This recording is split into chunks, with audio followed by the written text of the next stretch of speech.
Hello everyone, and today we're going to be having a look at the upcoming changes to the Forbidden and Limited list due to take effect on the 31st of August as a result of the Duelist Cup, I would imagine, which is a very similar thing they did in Duel Links when it came to the KC Cup. They would run the big tournament, see what was sort of overwhelming, what wasn't, and then make balancing decisions when it came to the game accordingly.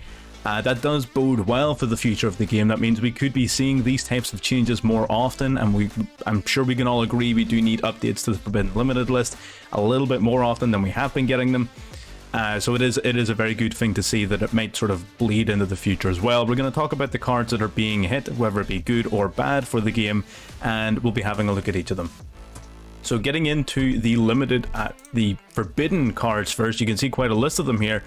The first one is the True King of all Calamities. This is a card that I don't think there's a single player in the game needs to discuss. I think this card finally getting banned. It should have been banned from the start. Basically, it is a walking, talking 3k beating floodgate.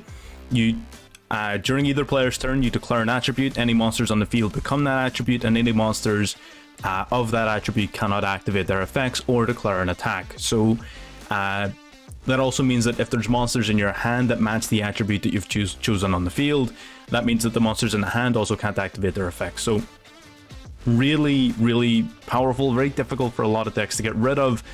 It does sort of mandate the playing around of, and even some of the more common outs to it, which would have been the likes of Imperm and Forbidden Droplet and whatever, would have been outplayed because of the context of the decks it was played in, most prominently Virtual Worlds. Virtual World had the trap card Virtual World Gate Chuchi.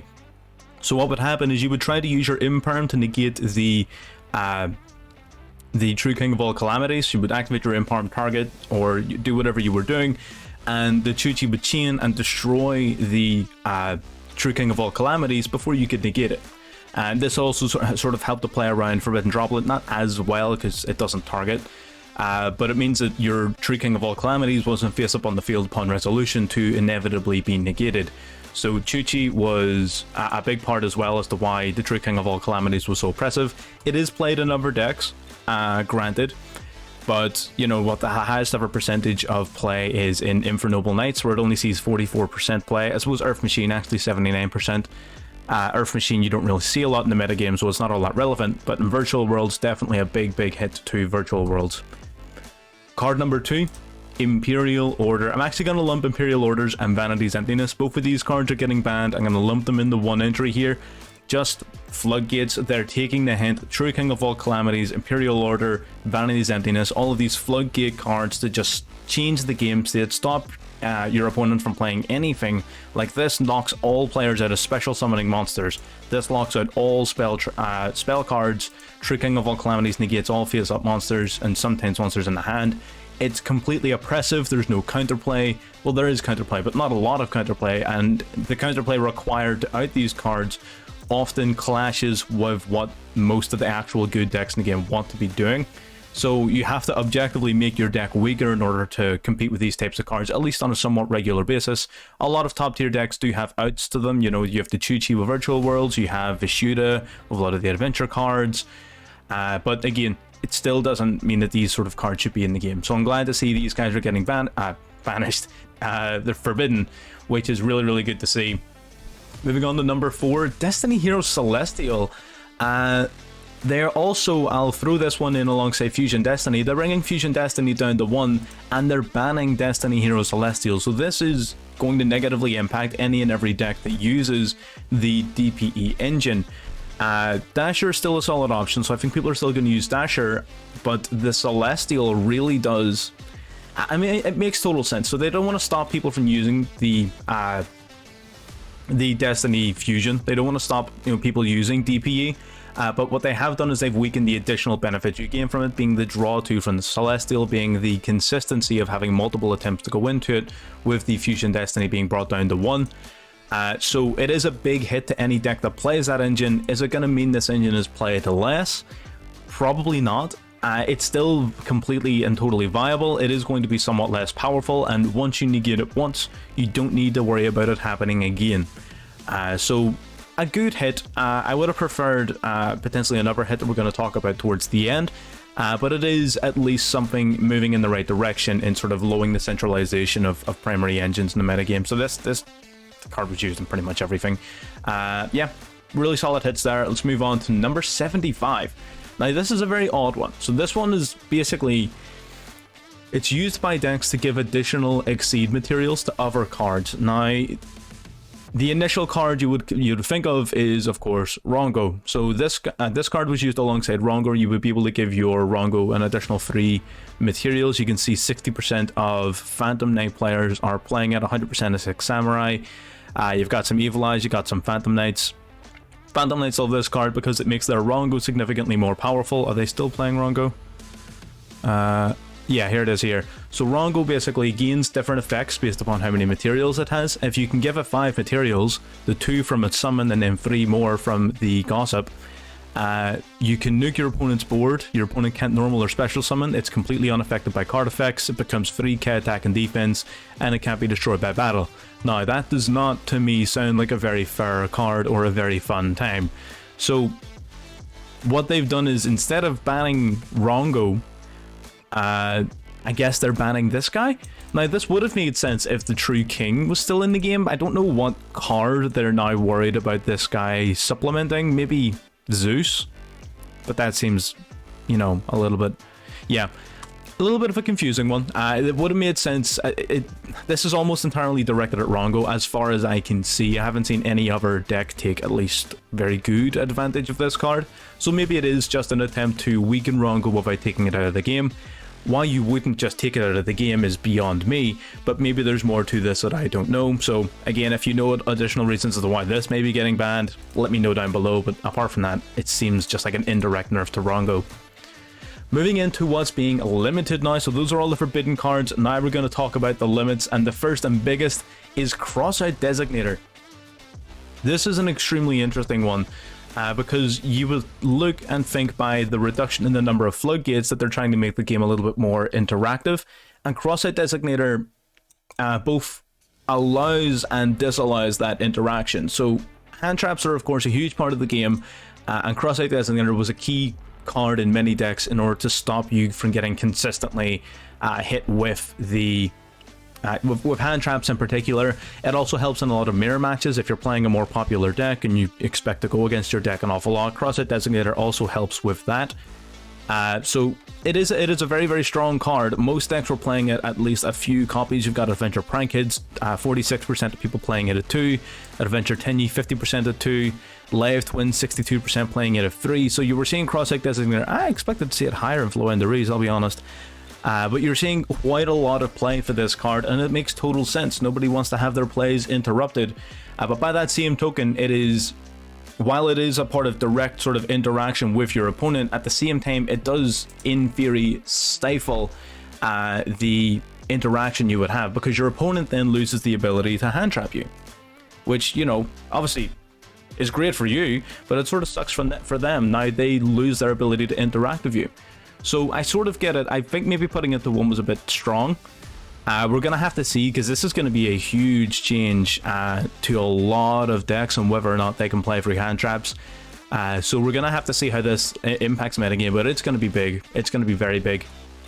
Speaking of another big one, but maybe not as big, we've got Pot of Prosperity being reduced down to 1, which is very interesting. Pot of Prosperity, of course, being one of the best cards in the Flow and the Rees strategy. It's also pretty big in Eldritch. Madolche is actually using it quite a lot, but it's mainly going to be these two decks here, Eldritch and Flow and the Rees, that are actually seeing competitive success. It is the 10th most popular spell card in the game. Crossout Designator was the 2nd most popular, the 8th overall most popular card. But the 10th most popular spell. This is going to be a bit of a hit to Flow and the Rees in their consistency. It's not going to be crippling. They're still going to be a very consistent deck. But this is going to be a pretty sizable hit to them, as well as to Eldritch. Being able to just dig through the top 6 cards of your deck and pick out any one of them you want is pretty insane. And these decks don't innately actually suffer from the disadvantages, which would be not able to draw additional cards. Well, Eldritch and Flow and the Rees don't really draw. You're not able to, so you're losing 6 cards out of your extra deck. Well, Eldritch and Flow and the Rees don't really use their extra deck. So basically it was allowing them to dig through for their starters, to dig through for their floodgates, and things like that. So it wasn't great. I can understand the limit to 1. It is going to hurt these decks. I don't think it's hurting. It probably is hurting Eldritch. I don't think it's that big of a threat. Eldritch is strong, but I think it is where it needs to be. I know people don't like playing against it, but it's not overbearing. It's not overwhelming. It is a reasonable deck in the metagame, and a lot of people complain about it, I think, unjustly. Low End the Reeds, though, is it's new to the game. Not a lot of people have sort of figured out how to play around it. It's not as oppressive now as when it first came out, because people have sort of clicked on to how to beat them. But they're still, again, very, very powerful, so don't count them out. And yeah, so Pot of Prosperity, pretty decent hit. Getting into Prankid's Meow Meow Moo. Now, this is a card, a very similar hit to what they did in the TCG. It's going to reduce the follow-up and consistency of the Prankids. They're not going to want to so carelessly banish their Meow Meow Moo anymore. They're going to want to maybe recycle it off of Pranks now to make sure that they have follow-up and such. It doesn't stop them, you know, just from going balls deep like they have been up until now, but it does mean that Prankids in particular are going to be, 85% of them playing it at 2, 14% playing it at 3, so no one is playing it at 1. Now everyone's going to be playing it at 1. So it is going to be a bit of a change in the playstyle of the Prankid engine, Prankid deck, but it's not necessarily going to be an absolutely massive hit. Again, maybe I'm underestimating it, but people are not going to want to banish their Meow Meow Moo, so it may lead to there being a little bit more counterplay against Prankids in particular. Overall, it is going to be a sizable hit to the deck. It's still going to be playable, of course. It's not a huge, like, game-breaking, you can't play this deck anymore hit, but it is going to dramatically lower the follow-up. It's going to dramatically lower the outright power of the deck. So it will give a little bit more opportunity for counterplay. We're actually seeing it in Prankid's Eldritch, which is a deck I was very curious about. But yeah, decent card, nice hit. I'm glad that that got hit in some capacity, and nice to see. Fusion Destiny, we've already covered off, that's fine. Now we're moving into semi-limits and Altergeist Multifaker. Now this card was actually in the game already limited to 1. So this is technically a buff, I believe. Let me just bring up the list again here, 2 seconds. Yes, this card's limited to 1, so this is actually a buff to Altergeist, which is great. And you know, I don't like Altergeist, like, at all. I don't like them whatsoever. I don't like most decks that rely upon trap cards. But it is nice to see that one of the decks that maybe has that competitive potential but has maybe been left a little bit in the dust, getting that buff, because Multifaker is a very, very strong card. If you activate a trap, you can special summon from your hand. If it's special summoned, get another Altergeist monster from your deck in defense. So it's basically a really, really strong extender, because you can summon out basically any Altergeist from your deck you wanted, and all of them have pretty cool effects. So it's nice to see another deck getting a bit of love. Speaking of another deck with competitive potential getting some love is Salamangreat. Salamangreat is getting Gazelle from 1 up to 2, which is great. Salamangreats are, you know, as the title implies, they're a pretty great deck type. They're just a little bit hurt by the ban list. Gazelle is one of their main sort of starters, so it's really nice to see that they're getting that bumped back up to 2. In Master Duel, they already have their Exceed monster at 3. In TCG, they had that limited to 1 for a while, but now it's back up again. So yeah, it's really, really good to see Salamangreat getting another little bit of love. It's not much, but it is definitely going to help the consistency of the deck, so we may be seeing a little bit more Salamangreats around. Next up for the semi-limits is Skill Drain. An interesting pick. I think a semi-limit's better than nothing. I was expecting this card to be put to 1. I wasn't expecting it to be put to 2, I'll be perfectly honest, but 2 is fine. I would have preferred 1. I don't think it needs banned. I think a lot of people overreact when they say it needs banned. I think so. The difference between Skill Drain and Imperial Order, right, is Imperial Order negates all spell effects, Skill Drain negates all monster effects. So Skill Drain in most circumstances, in theory, would hurt more, because the meta is more monster central, but you can still activate monsters in your graveyard. You can still activate monsters in your hand, so you'll usually have a way to bounce the Skill Drain, be it by using Fuda, be it using a, Lightning Storm, be it using any sort of removal like that. There are ways to play around this, whereas Imperial Order directly plays around a lot of its counterplay. Like, you can't Lightning Storm this, you can't Twin Twisters it, you can't Harpy's Feather Duster it. It automatically negates all of those cards. And if you don't have a way of extending into a lot of decks would rely upon, you know, spell cards, especially searching spell cards, to extend into monsters that can get rid of floodgates. So Imperial Order does hurt a lot. Skill Drain, of course, I'm not diminishing the importance of, but I don't think this card needs banned. Definitely not. A hit to 2 is fine. I would have preferred a hit to 1, but I'm not going to complain. It is still definitely a positive move. And Fire Formation Tenki, a little slap on the wrist here for what I can only imagine to be the Zodiac Tri-Brigade sort of deck. I don't know if they're expecting that deck to pick up here, or if they're looking to bring in a new deck that will take advantage of this. But realistically, if you look down here at all the decks that are playing it, barring Ancient Warriors, they are all some branch off of Zodiac and or Tri-Brigade. So it was at 3, it's down to 2. It's going to be a small hit to the consistency of these decks. It's not going to be a huge deal. But it is going to hurt them in the long run, basically. I don't know if they're expecting these decks to pick up alongside these other hits, because, again, the likes of Skill Drain and such really did hurt the Tri-Brigade strategy. So maybe we'll see a small resurgence with Tri-Brigades of all of these other bans and hits and buffs. But by that same token, Tri-Brigades are also suffering from the DPE nerf because they were a massive user of the Fusion Destiny engine. We'll see. It's a very interesting hit. I think maybe they were just looking to bring it more in line with previous ban lists. If so, that's fine. Honestly, it's a fine card to hit. So, you know, no issues whatsoever. And the last card they decided to unban was Night Assailant, but nobody cares about that. It's a relic of a card. They're unbanning it because it's garbage, so we're not even going to talk about it. Now, what else could the ban list have done? Now, this is a good ban list. I think it's a very interesting one. I don't know if it was all the way right. There are definitely a few other things I would have changed about it. Auroradon. The Auroradon. Something needs done about Auroradon. I think this card needs banned. 100%. I mean, it's banned in TCG for a damn reason. It needs gotten rid of. This card is far too centralizing. Even on my own channel, you'll have seen this card dozens and dozens of times. It is far too centralizing. If you're not playing Flounderies or Eldritch, you're playing Auroradon, and that's just not great. That's just not good. Same thing, Vertanaconda. I don't think they should be nerfing the DPE engine. I think they should be banning Vertanaconda. It's going to be centralizing. It's just one of those cards where, you know, you play your combo, and then at the end of it, if you get interrupted or if you've got spare monsters or whatever, you just throw them away into DPE, which is a devastating card. So being able to just throw away 2 effect monsters into DPE just seems nuts.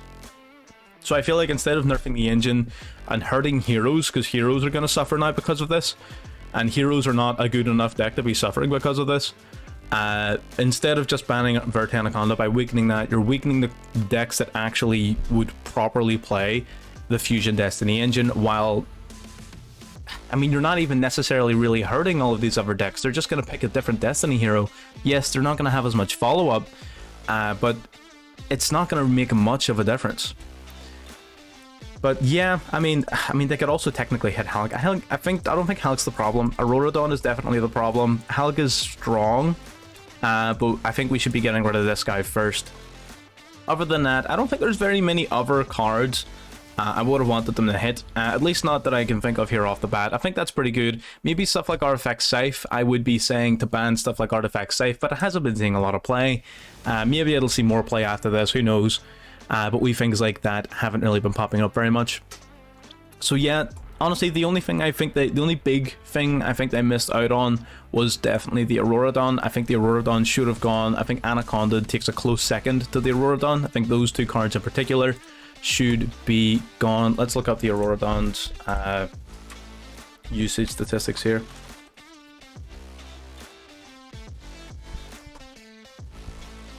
#23rd most popular monster, seeing play in a whole bunch of top tier decks here. Adventure Tenyi, it's basically the some of them were playing it at 2. I would never play it at 2, but 100% this card needs hit. It's going to bring down the overall power of the metagame. It's going to bring down the complexity of the metagame, which is going to be good, and it's going to make a lot of these things seem a lot more open to newer players. One of the biggest issues that we're seeing with newer players is that they're seeing things like this, and it's going completely over their heads, and they don't know what they're doing, and it's intimidating, and it makes it seem super complicated. Because of the whole combo mechanics is crazy. It makes turns last 3.5 years. I don't feel like I should need 3 to 5 business days warning of when I'm going to be able to get to play my cards. So it just, there's a whole bunch of problems that it creates. But yeah, I think Mega Phantom Beast and the Predator Plant Vertanicon are the two biggest cards that they missed out on in terms of banning. So that's my thoughts. Feel free to leave your thoughts down below. If you want to jump into the Discord and contact us directly, we can get a wee bit of a discussion going around the ban list and around anything else potentially if you want to. If you want to see anything more, subscribe, and that's pretty much all I've got to say. I'll see you on the next one.